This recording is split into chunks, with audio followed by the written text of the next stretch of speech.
காவல்துறையும் வருவாய்த்துறை கிட்ட அனுமதி இல்ல, அதனாலதான் போர்டு எடுத்திருக்காங்க.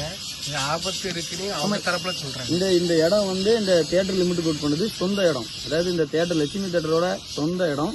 அந்த இடத்துல தான் நாங்கள் வந்து வச்சிருக்கோம். அவர்கிட்ட வந்து அனுமதி வாங்கியிருக்கோம். இப்போ பொது இடமா இருந்தால் அதுக்கு வந்து தனிப்பட்ட முறையில் காவல்துறை எல்லாத்தையும் அனுமதி வாங்கணும்.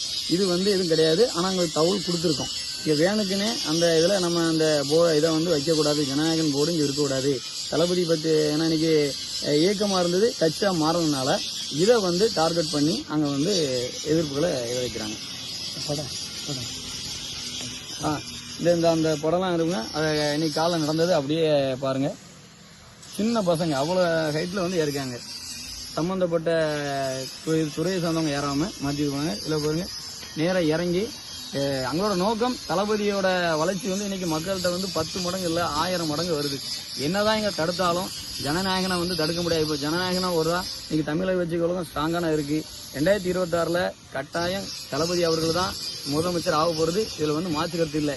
இதை டார்கெட் பண்ணி இங்கே உள்ள கட்சி நிர்வாகிகளை டார்கெட் பண்ணணும், அங்கே மேலே கேஸ் போடணும். இப்போ கூட ஒரு வழக்கை போட்டிருக்காங்க.